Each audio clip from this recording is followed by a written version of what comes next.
Hey everyone, Depressed Dior here with some Langrisser Mobile Apex. Season, I think, what is it, 5? I think Season 5 has started now. Is there a way to find out? Yep, Season 5. Alright, so it started. I did a number of matches. Overall, it's been less frustrating than the last season, I'll say that much, despite the dangers that new additions to the rosters. But before I dive into that, I'm going to go ahead and talk briefly about Challengers Arena. I did it once.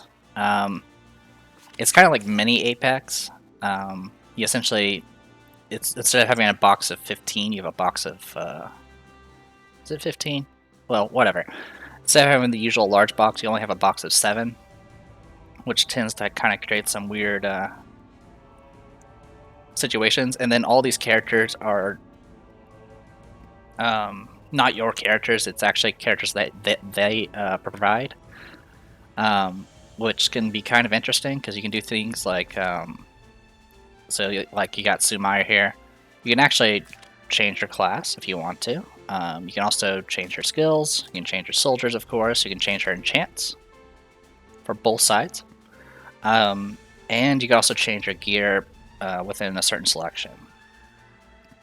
Which is pretty cool. Kind of gives you a little bit of flexibility. Unfortunately, some of the characters still lack some decent options. Like, for example, Yulia does not have access to any sort of fixed damage immunity, which is generally what you kit her out in PvP, because you don't want her to take any fixed damage. So overall, it's like, okay, you get some maxed out characters, but some of them are a little off, to say the least. I think the other issue I had was for Luna, for example, if you go if you switch her to bow, she doesn't have access. She only has her choices for bows only Hydras and Extreme Magic, which is generally not what you go with for Luna. You usually go Ullr's bow. So it's a little weird. I think the only overall, I mean, I'm not gonna say it's bad because it's not. I think it's a good opportunity for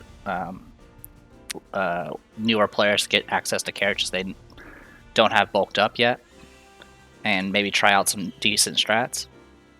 But for me, I prefer using my own characters. That's kind of what I came to the conclusion of. I was like, I kind of just want to use my characters and not these ones, even if they have better stats overall. So I just didn't really. I don't know. I just wasn't really interested. The way this thing supposedly works is you can fight until you get defeated 3 times, and if you get up to 10 victories, of course you'll get the maxed out rewards as well as the rewards here. The rewards are pretty good. The bad part is the times are just awful. 2 to 4 on Mondays to Sundays is essentially overlapping with the same times as joint battle. And then the last times is at 10 and 11 at night. So with that and just dealing with players who generally probably know these characters better than I do, I did one match to see kind of how it was, and I was like, okay, I'm good. I mean, as much as I would like to get a random accessory and more enchants and more money and all that stuff, I just don't want to deal with it. Anyway, besides that, I don't think there's anything else to point out. I'm going to go ahead and show off my box real quick, which is I clicked the wrong thing. So, for the team formation, newest addition is I replaced Varna with Rosalia. My Rosalia is 3 stars. 3 stars. So her stat, and she's not even fully enchanted. I'm actually still lacking a lot of class enchants. I was actually lacking a bunch of in arena enchants. I just bought a few from the store just so I can enchant her a bit more later. But yeah, she's her attack stats not particularly high compared to other people, especially cavalry. But her sword thing that provides essentially a 10% buff to all stats besides HP has actually been really kind of interesting to use. Also, some people, actually, no one's really. One of the other tensions was usually when you try to introduce new characters, people may try to ban them just to not deal with them. I haven't really run into that with this with Rosalia, unfortunately, but she does have some uses, so I'll hopefully be able to show that off. I originally replaced Varna with Lifany. I was thinking about using Lifany's displacement ability, 3-cost skill, to kind of mess around and do some shenanigans with Angelina. I'm kind of glad I didn't stick with that because my opponents have been banning Angelina very, very often. So it's been pretty rough. Anyway, I'm going to go ahead and get started with the match, but before I start, I'll go ahead and talk about the 3 losses I had, because they're just going to be easier to summarize. My first loss was Ares. Just Ares did a lot of damage. Actually, my opponent had used Lifany as well and did some pretty good fixed damage and other annoyances. So I'm not too bothered by it, but I do not like dealing with Ares. And then my second loss was I tried to do Angelina's trick, and I actually tried to target with Attack Blessing. I tried to target Rian, who was already transformed, and a transformed Rian I can't one-shot. So that pretty much shut me down pretty quick. And then my third loss was actually a pretty decent match, but my mistakes, it was just my inexperience and mistakes that really just kind of screwed me over. The big mistake was I'm still not used to using Illustrial's unique exclusive helmet. Just FYI, roads or paths are not grasslands, so it doesn't proc it. So it doesn't proc the guard ignore, and that pretty much shut me down. So far, I haven't actually had a good opportunity to use Illustrial. Every time I've used her, I've screwed her up. But I'm hoping I'll get a little bit better with her. Anyway, let's go ahead and see some matches. Alright, so the meta for this season, from what I've seen from the Chinese server, is all about just I mean, it was kind of in Season 4 as well, but it's essentially just massive amounts of AoE debuffing. So for characters like Rian, of course Bozil, and all them just stacking a bunch of massive AoE and just wrecking you with that stuff. Or, you know, getting messed with Arian Rod. Obviously, the big characters to watch out for, of course, is Arian Rod and Rian. Rosalia could be pretty dangerous as well, depending on what if someone actually has her built up. But that's some stuff I'm kind of having to deal with. So let's go ahead and dive right into this. As for my opponent's box, you're going to see a lot more rushdown, unfortunately. But actually, a lot of the boxes I've seen have been pretty varied, so it's not been too frustrating. As you can see, I have my standard box here.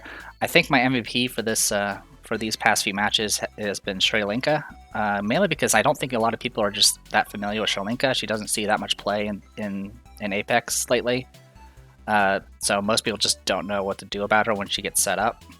So that tends to get me a free kill a lot of times. Anyway, as always, I banned the juggler. Always ban juggler. My opponents have actually been banning my Estelle a lot, which I haven't used Estelle in ever. So I of course picked my Freya. They went for my other faction buffers, not surprised. They go for the Landius. I take out their assassins. Bring out my assassin. What's kind of nice is when if they first ban my my Estelle, that actually pretty much guarantees I can get a faction buff of my choice, or not my choice, but I can get a faction buff if I really want one. My opponent, of course, been banning my high mobility characters. Like I mentioned, they've been banning Angelina a lot lately. Fortunately, I have to deal with Ares. Not too happy about that. Of course, I banned their melee mages. Grab my Sri Lanka. They banned my Illustrial, which people have been banning Illustrial pretty decently, even in this map, which doesn't have very much grasslands.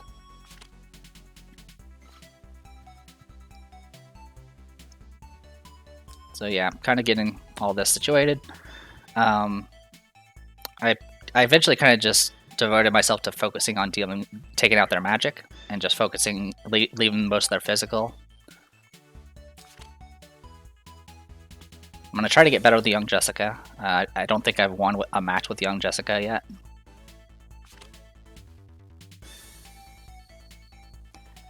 Oh, I guess one other thing to point out, I don't know if I mentioned this about my box, but I actually have gone with 2 healers and a deedlet instead of 3 healers and a deedlet for the general heals. Mainly because I have access to Licorice and young Jessica, both of which have heals as well. So that was kind of my intention. So now I don't have to have so many healers in my box.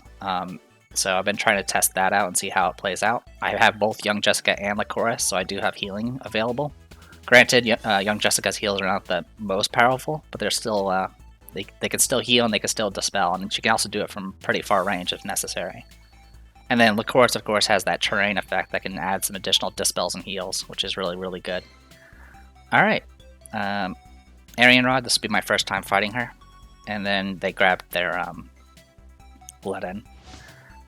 I'm always worried about Let-In because of his stupid teleport shenanigans, but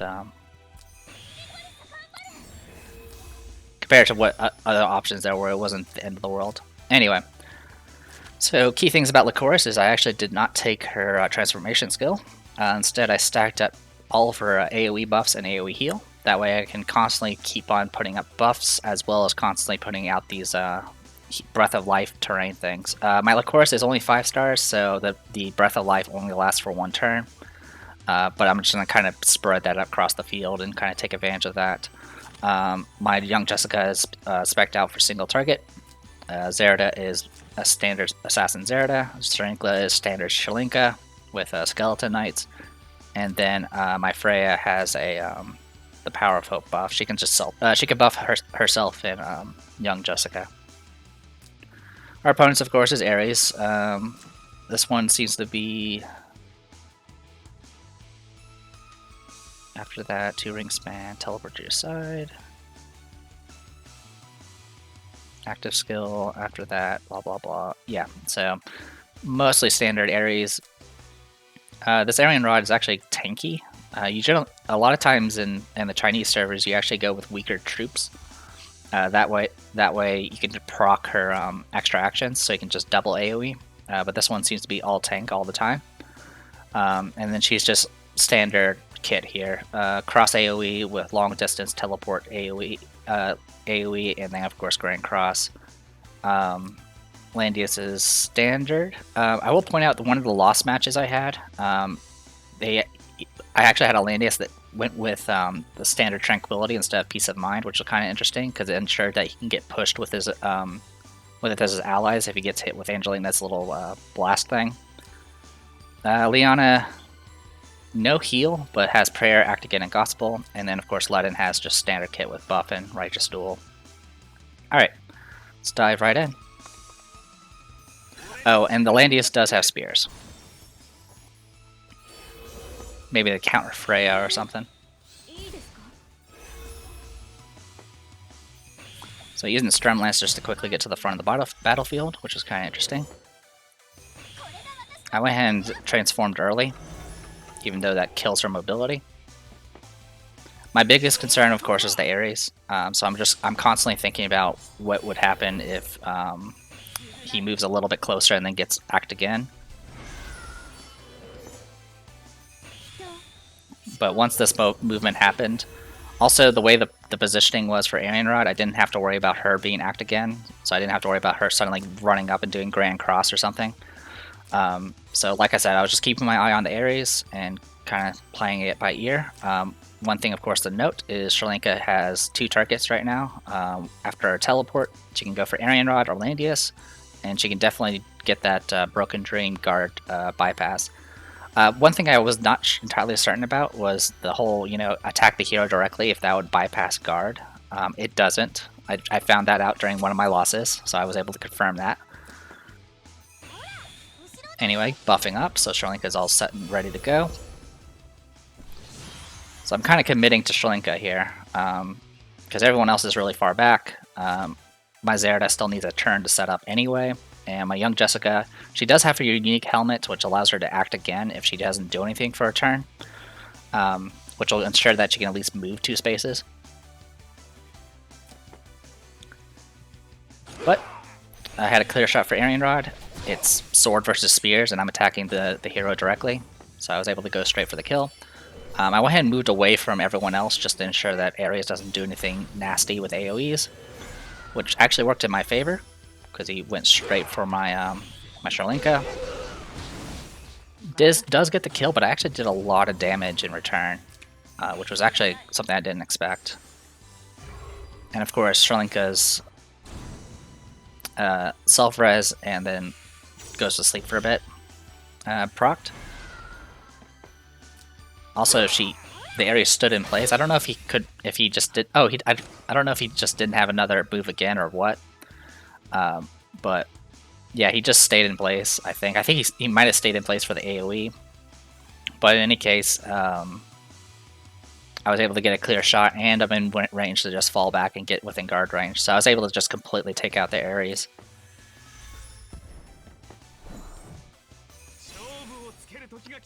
So at this point, all they have left is tanks and a healer. Now with Ledin, Ledin is holy, so he's just going to crush my skeletons and then just wreck her. But that works out for me. I went ahead and pass turn in place so I can proc my act again and move closer. Landius is only able to move 3, so I was able to kind of take advantage of able to close the distance here. Getting my buffs up finally.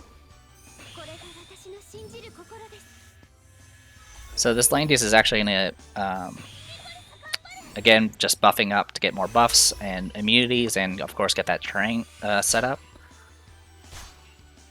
So yeah, this Landius is taking a swing. I don't know why he bothered attacking.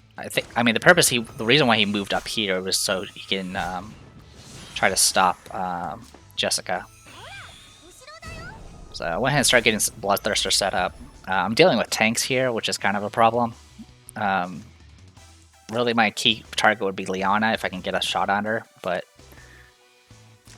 I have to also take into account Freya's positioning, and Freya's guard buff is about to wear off too.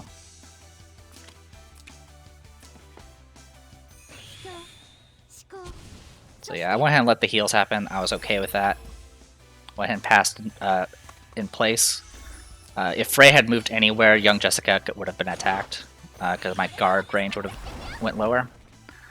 But since Ledin went closer, I went ahead and attacked Ledin instead of anyone else. This ensured that even though Landius was going to guard, Landius would be 3 range away, so he wouldn't be able to counterattack.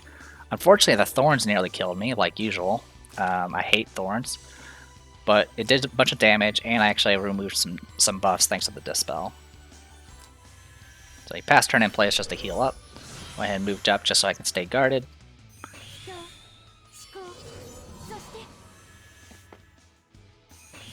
Alright, and at this point I'm kind of blocking everything. I'm also trying to take the center, just to ensure if it ends up becoming a slog, that I have the best positions here. So Landius' guard actually had worn off, so I was able to attack Ledin directly, do a bunch of damage. Fortunately, not quite enough. And my Lycoris doesn't actually have really high int compared to other characters, so her damage is actually kind of limited. Because Ledin actually has really good M defense here. Tried to go for the kill, was just short.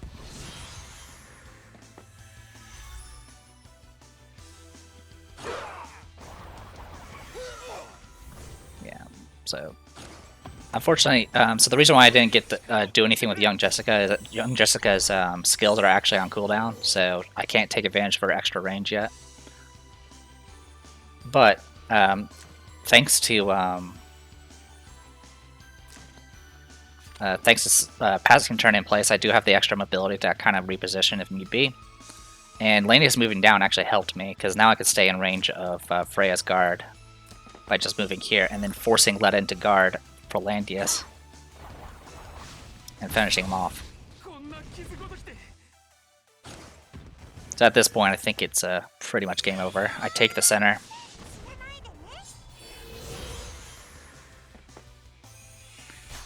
Does another attack for no reason. I think my opponent gives up around this point, because I have, yeah, gives up at that point. But yeah, I finally won a match with young Jessica, so I was really happy about that. And it was also my first time using support Lycoris, and it worked out pretty well. All right. So again, another one of these floating courtyard battles. My opponent,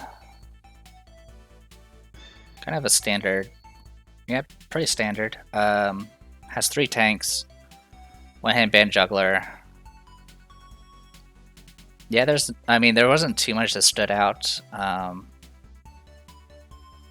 Yeah, it's kind of, I would call this more or less a standard, like, party than, I guess, a standard Apex box.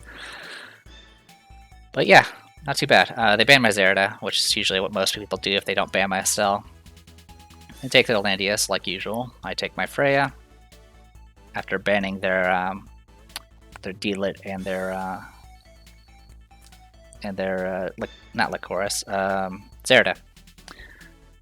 I do like kind of banning their D-Lit, because D-Lit is kind of a problem, because she is sword and I use spears. Also, she gets extra action, she can heal, she's pretty versatile.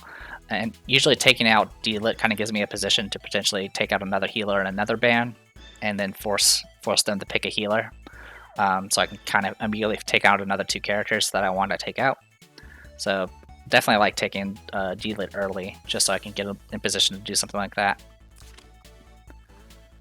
They, of course, banned my high mobility, and went straight for Liana, because I think they only had 2 healers left at that point. I think they only had Liana and TRS at that point.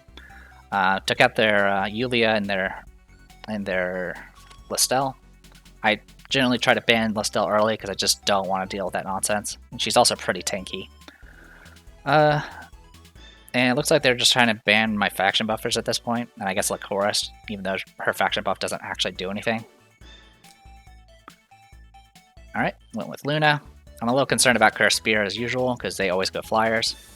At this point, I just started focusing down their mages, and I took Shalenka, mainly because I have access to some... I have Gospel buff if I need it, and I have Sophia's exclusive armor now, which makes it so she can provide a pseudo faction buff to pretty much everybody.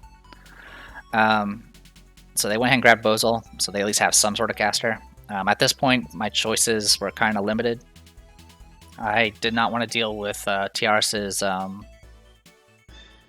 attack blessing, and I didn't really want to deal with. I don't think it was. I think I picked Elwyn.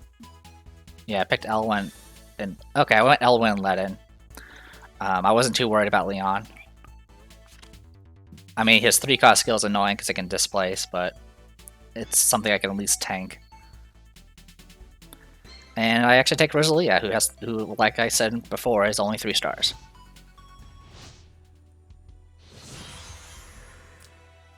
Alright, standard kit for Liana. Landia standard kit. Leon, I think it's standard kit. I don't know if he always takes Legion or not. But essentially he has Chivalry and Blue Dragon Strike like usual. Luna is standard kit. I guess a few things to note is this group can't buff themselves except for Bozal. Or sorry, Bozal and Landius can buff themselves. And so Liana did not bring didn't bring Gospel. So this Luna can't actually self-buff, which kind of hurts her. Because faction buffs, of course, provide 30% M defense, which would make her conversion a lot more powerful. And Leon doesn't really need a faction buff because he has Chivalry. But yeah, the only thing I was kind of concerned about, of course, is Bozal, because I don't want to deal with his AoE nonsense. So I was definitely measuring out distance here. So the first thing I did, I was like, okay, he's got 4 movement, and he's going to be able to AoE to here.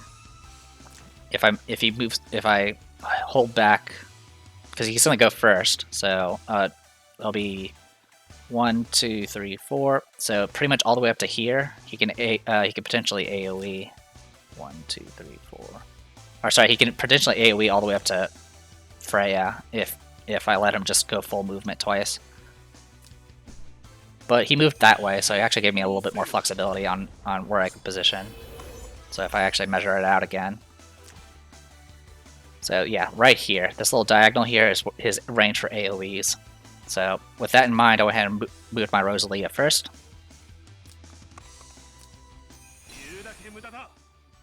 At this point, I'm just kind of trying to see what my opponent does. So I'm kind of moving characters I don't really need to use immediately. Now, one thing I did notice is that the positioning for Bozal here, I can actually, with Shalenka has boots, so her movement is 4. The teleport gives her an additional 2 movement. So she has 6 movement, which actually puts her in range for her 2 range attacks. So I went ahead and got set up, and we'll see what happens with that. I put Gospel on Shalinka, so she actually has a buff, because I don't have a faction buff for her. And then I went ahead and faction buffed everyone. Yeah, the other thing I was measuring out was, of course, where Leon was going. But Leon was completely out of range. So yeah, got the kill. And then I can fall back and heal. And then, of course, Luna here is going to go ahead and finish off my Shalinka.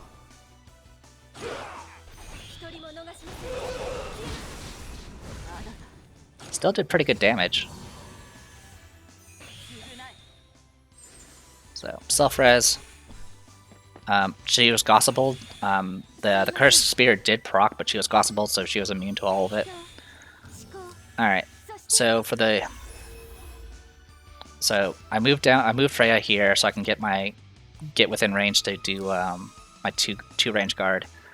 But also with this pillar in the way, I didn't have to really worry too much about Leon's positioning. Pretty much even with Blue Dragon Strike, he can only displace one character.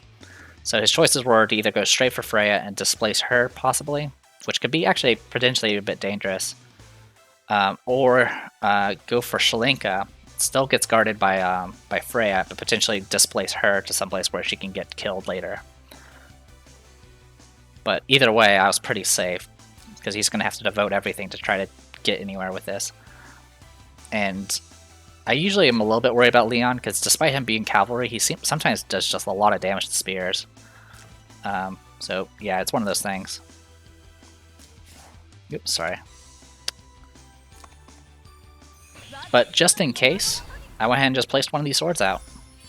So these swords are pretty much like mobile Lanford's.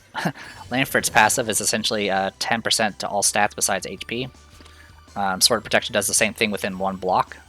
But if you happen to have one faith buff on Rosalia, the range becomes 2 blocks. And since I moved into range to be, what was it? Can be stacked. How do you get faith again? Obtain faith. It says if there's enemies within a 2-ring range, but I did proc. Did I proc faith? No, I did not proc faith. Okay. So yeah, I have to keep everything within 1 range right now. But 10% extra defense pretty much hopefully ensures that Shalinka won't get killed by AoE from Leon's Blue Dragon thing. Also, it just makes Freya even spikier, because of course her defense is what does her fixed damage. So it can be pretty brutal. So look at this. Bam, bam, bam.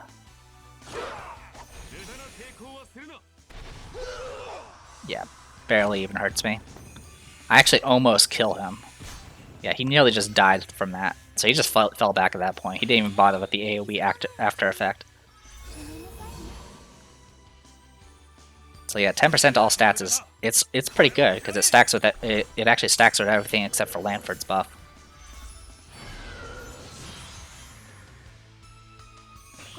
Yeah, so you can see you're trying to heal up at this point.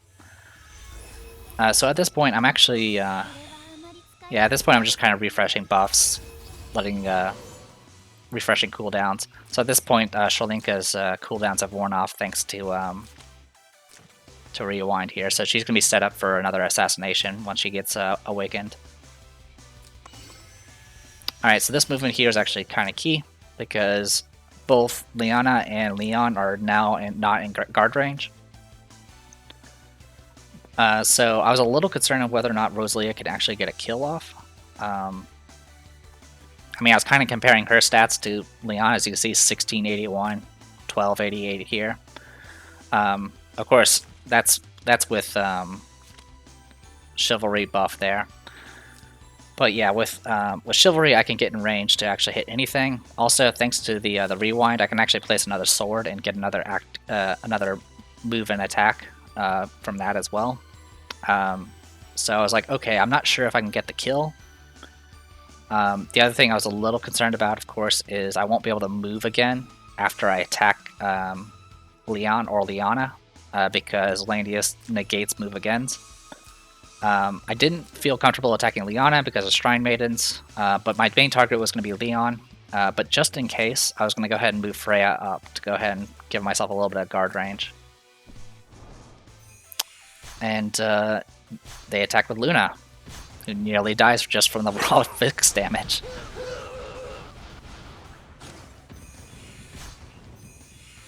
Yeah, nearly dies from it. So yeah, I'm going to place the Sword Protection here just to get that buff. At this point, I'm able to get the Faith buff, so now it has 2 range. I'm going to do Chivalry, which is going to give me another Faith buff. And then I'm going to move in, which will give me another Faith buff. It also places another sword because that's her 3-cost skill. And just obliterates Leon. I can't move again because of reasons. Sorry about that, cut out a little bit early. But yeah, I was actually really impressed with Rosalia. That extra, I mean, it's 30% from Chivalry, and then she had the sword, which makes it so she essentially gets 40% attack buff. So even with her kind of mediocre attack stats, she can actually get some stuff done. But yeah, as you can see, I don't have her fully enchanted yet. Her weapon enchants are kind of meh. I actually swapped over Seal Guardian instead of using the hammer. Unfortunately, there hasn't been too many videos about building Rosalia, so I kind of most of the advice I've been hearing is just build her like Leon. So I just been looking up Leon stuff. I still don't have maxed out Heaven's Guard. I'm hopefully going to have that done tomorrow my time. But yeah, I'm going to go ahead and call it here. There's some more matches I'll be showing off. I'm going to take it easy as far as blitzing to Gold 3. Probably spread out the matches a little bit, so hopefully I won't get just wrecked by a bunch of people that are rushing the Langrisser. But yeah, overall I'm pretty impressed with Rosalia. It's kind of like with Yulia. I originally used Yulia in my box at 3 stars, so seeing Rosalia doing well is rather nice. As for who I'm building up right now, it's Rosalia, Arianrod, and Lycoris. I'm building up their stars at this point. So it's going to take a while, unfortunately. After them, or after one of them gets done, I was actually working on Akaya, and I'm going to be building her up eventually. Because once she gets, I think it's around December, she gets her unique weapon, which will make her a little more viable as a buffer. Thanks to her little spirit wolves and all that stuff. And I think that's about it. Yeah, so I am The Depressed Viewer. This was Langrisser Mobile Apex Season 5. See you guys later.